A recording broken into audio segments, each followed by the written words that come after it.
কি হয়েছে? ভাই হসপিটালে। যে আপনাকে গোডাউনের খবরটা দিয়েছে সে মিথ্যা কথা বলেছে। আপনার সাথে বেইমানি করেছে।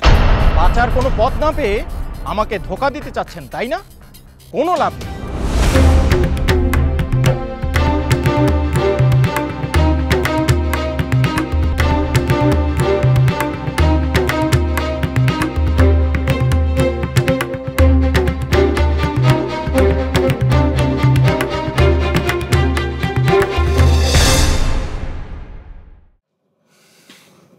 রুমি, ফোন বন্ধ করে রেখেছো কেন? জরিনা তো জানো চৈতি, ছোটবেলায় স্কুলে পড়ার সময় আমি একবার নদীতে ডুবে মরতে বসেছিলাম। আমাকে তখন কে বাঁচিয়েছিল জানো? তপু আর আবির। তারা ভালো সাঁতার কাটতে জানত। আমি সাঁতার কাটতে পারতাম না একদম। পরে ওরাই আমাকে সাঁতার শেখায়। কি হয়েছে রুমি, বলো আমাকে।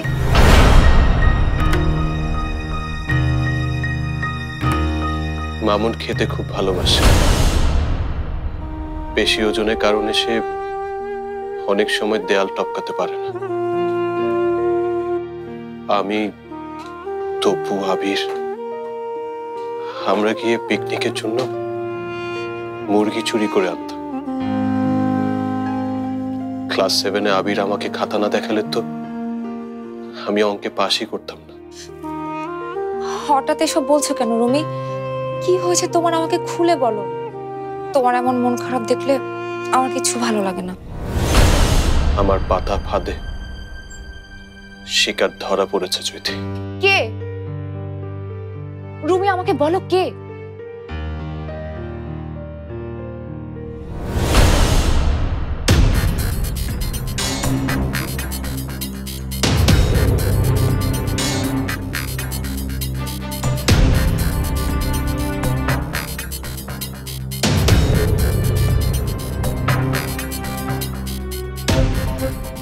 জানতাম তোকে ফাঁকি দিতে পারবো না। কেন করলি এমন বেইমানি?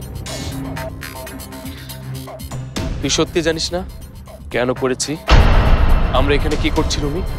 কি বলতে চাস? আমরা ড্রাগ স্মাগলিং করছি রুমি, ড্রাগ। আজ 50 কোটি টাকার ড্রাগ ঢুকিয়েছি দেশে।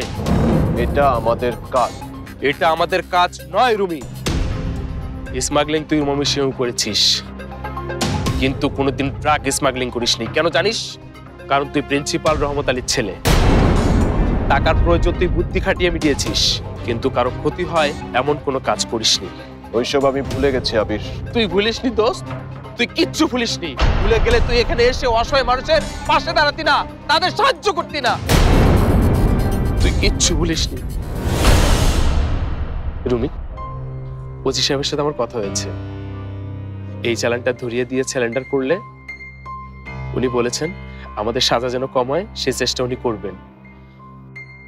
আর আমরা না হয় 2-4 বছর জেল খাটলাম, তারপর তো মুক্ত হয়ে যাব। আবার আমরা স্বাধীনভাবে চলতে পারবো, আবার তুই ভালোবাসতে পারবি।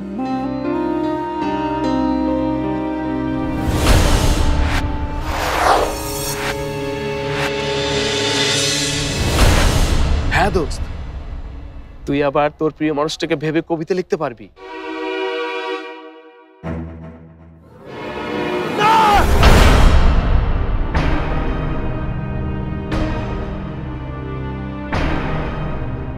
আমিও বেইমানি করে। এটা বেইমানি নয় রুমি, এটা বেইমানি।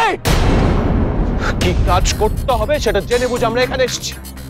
তোরাও জেনে বুঝে আমাটাকে এখানে এসেছিস। আজকে আমি চৈতিকে কি বলেছি জানিস?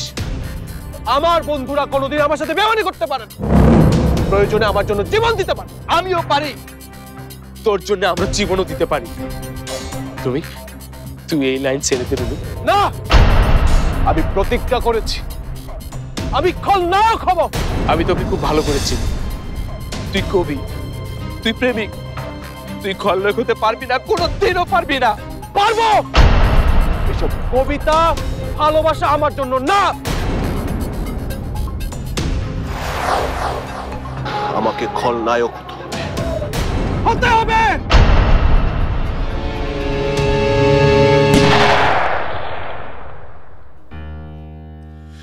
রুমি, তুমি আবিরকে মেরে ফেলেছো?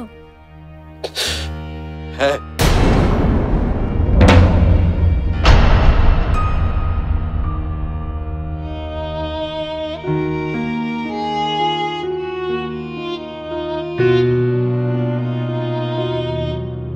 বস,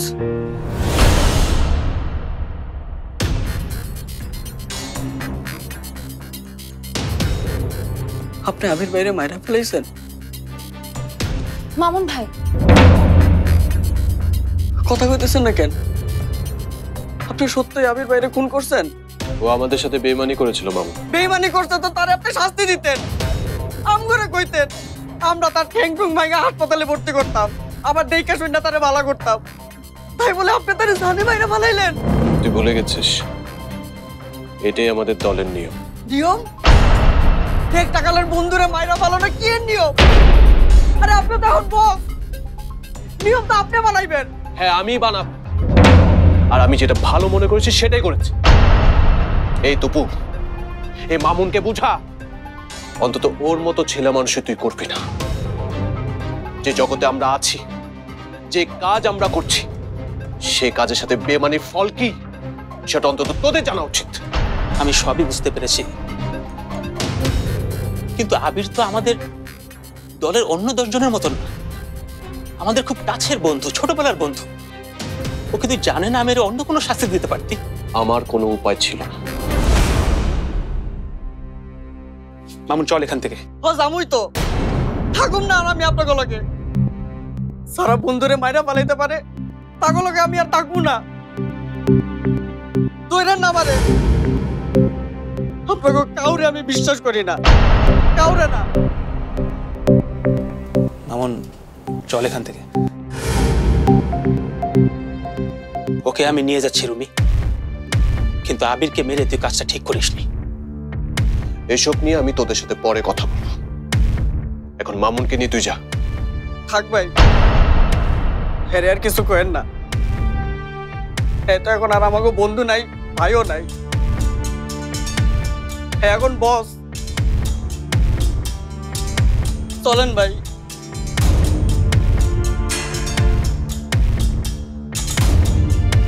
আমার একটা সত্যি কথা কইবেন বস? আইজ আবির ভাই আপনার লগে বেইমানি করছে বলে আপনি তারে জানে মাইরা পালাইছেন, কিন্তু ময়মনসিং এ যে আপনার লগে বেইমানি করছিল তারে আপনি কি শাস্তি দিছেন?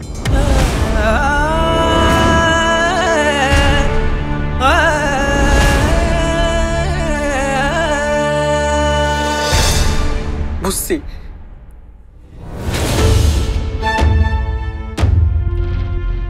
তপু,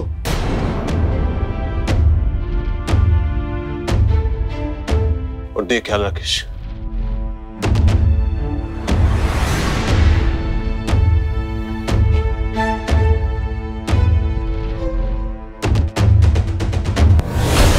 ওকে শাস্তি দিতে পারিনি বলে আমি নিজেকে শাস্তি দিচ্ছি মামু। আমার ভিতরে আসল রুমিকে আমি মেরে ফেলেছি, এটা আমি তোকে কিভাবে বুঝাবো? মামুন, মামুন শোন, মামুন, আরে শোন, কিরে কোথায় যাচ্ছিস? থাকবো না আর আমি এখানে। আমিও তো থাকবো না, কিন্তু এখন এভাবে চলে যাওয়াটা ঠিক হবে না। কেন গেলে কি হইব? নাকি দল তিরা যাইতে চাইলে বস আমাকেও মাইরা ফালাইবো? ওসব বিষয় এখন এভাবে চলে গেলে রুমি বিপদে পড়ে যাবে। এর আবার কি এর বিপদ? এত এখন বস। দেখ, দলে রুমির সবচেয়ে কাছের মানুষ আমি, আর আমাদেরই একজন রুমির সাথে বেমানি করেছে। এখন আমরা যদি চলে যাই, লোকমান কিন্তু রুমিকে ছাড়বে না। আর তাছাড়া পুলিশ, বুঝতেই তো পারছিস। বা তবু ভাই, আপনি এখনো এর কথাই ভাবতেছেন? আমির বাইরে মারার পরও? মামুন, তুই ভাবছিস না?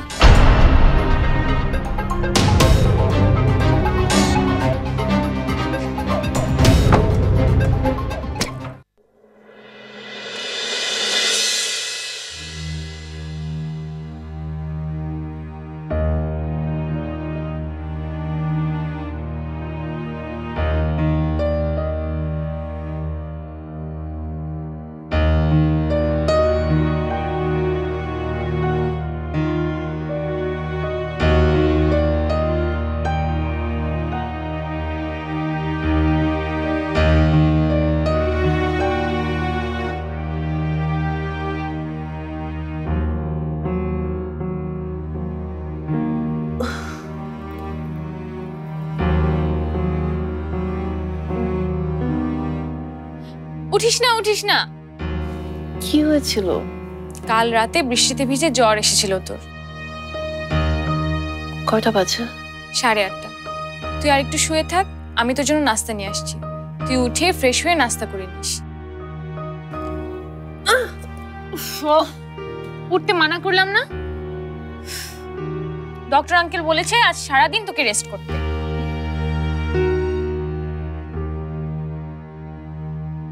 রুমিদের বাড়িতে যেতে হবে, শশীর অফিসে যাওয়ার সময় হয়ে গেছে। কি বলছিস তুই? শরীরের এই অবস্থা নিয়েও তুই ওই বাড়িতে যাবার চিন্তা করছিস? শোন, দায়িত্ব যখন নিয়েছি পালন তো করতেই হবে, তাই না? আব্বু কখনোই তোকে এই অবস্থায় বের হতে দিবে না, আর ডাক্তার আঙ্কেল শুনলেও খুব রাগ করবেন।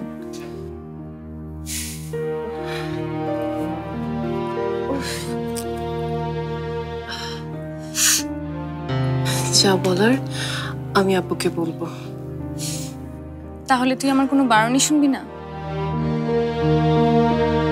ঠিক আছে, তবে আমিও কিন্তু তোর সাথে যাচ্ছি। আচ্ছা।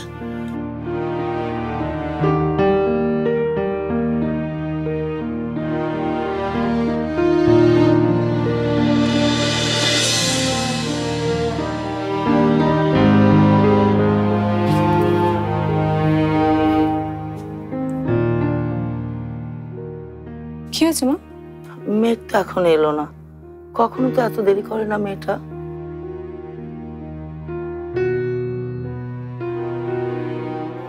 ওর উপর রাগ করে থাকিস না মা। তুমি কি পারবে ভাইয়াকে ফিরে আসতে বলতে? ও তো অপরাধী। আর ভাইয়াকে যে অপরাধী হতে বাধ্য করেছে তার উপর আমি রাগ করতে পারবো না।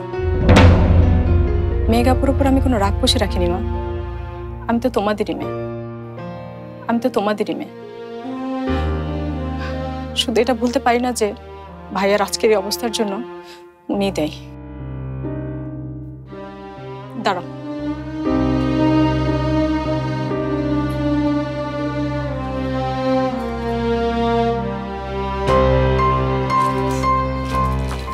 বসো। দেখো,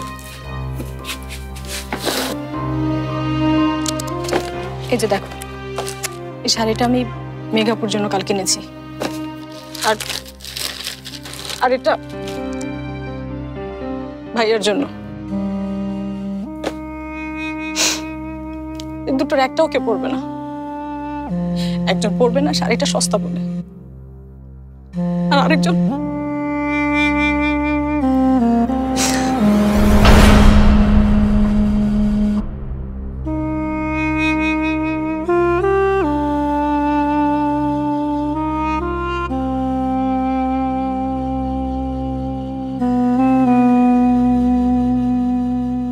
আসো তো, আসো। একা একা থাকলে না তুমি মন খারাপ করে বসে থাকো, তাই আজ সারাদিন তুমি আমাদের সাথে থাকো। কি হয়েছে? কেউ মারা গেছে নাকি? হ্যাঁ, গেছে।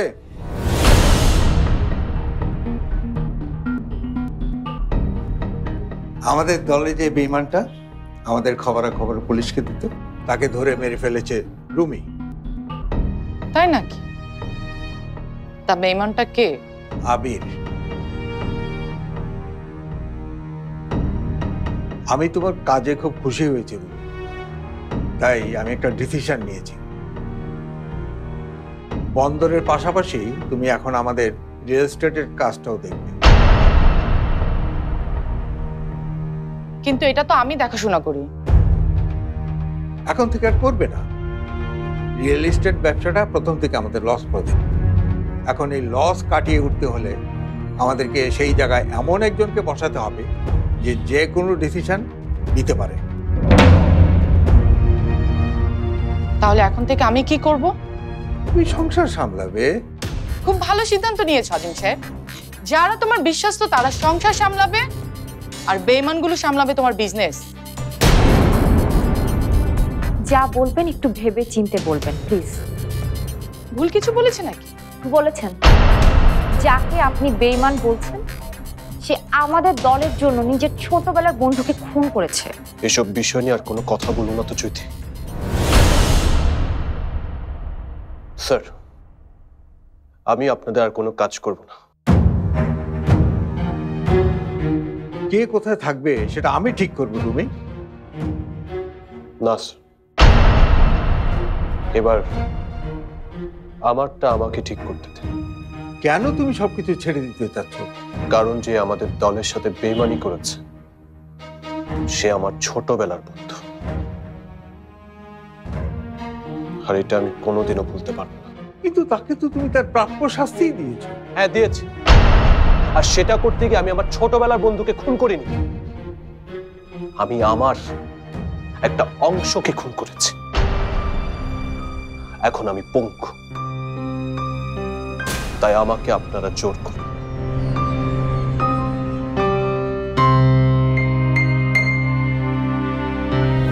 তুমি এই ডিসিশন নিতে চাইলে আমি বাধা দেব না। তার আগে চৈতির সঙ্গে আমার একটু কথা বলতে হবে। তুমি বসো। চৈতি, একটু আমার সঙ্গে আয় তো মা।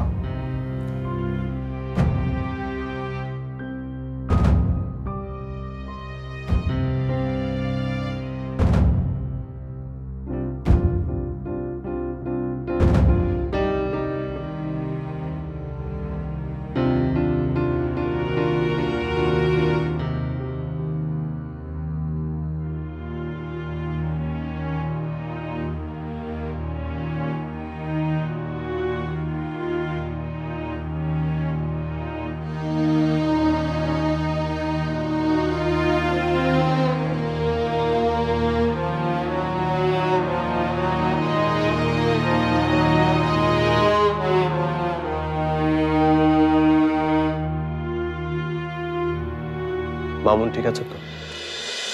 কি বলছো আব্বু? তুমি সত্যি রুমিকে চলে যেতে দিবে? কিন্তু যে দলের জন্য নিজের বন্ধুকে মারতে পারে তাকে ছেড়ে দিতে আমারও ইচ্ছে করছে না। তাহলে ছাড়ছো কেন? ও তো নিজেই চলে যেতে চাইছে। অ্যানি ওকে অপমান করেছে বলেই ও চলে যেতে চাচ্ছে। তুমি বললেই ও থাকবে। হ্যাঁ থাকবে, কিন্তু সেটা ওকে জোর করে ধরে রাখা হবে। অন্য কেউ হলে ভাবতাম না, কিন্তু রুমিকে জোর করে ধরে রাখাটা ঠিক হবে না। ও হচ্ছে একটা ঝড়ের মতো, জোর করে বাঁধতে চাইলে সবকিছু ভেঙে চুরমার করে দেবে। তাই বলছিলাম ওকে জোর করে ধরে না রেখে ভালোবেসে ধরে রাখলে ভালো হয় না?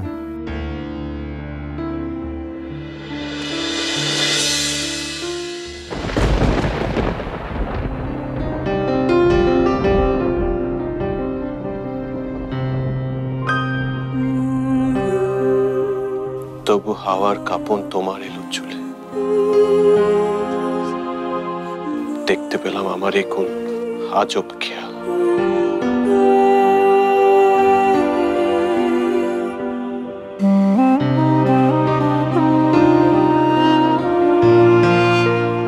এই শাড়ি তো আমি সারা জীবন বুকের সাথে আগলে রাখবো।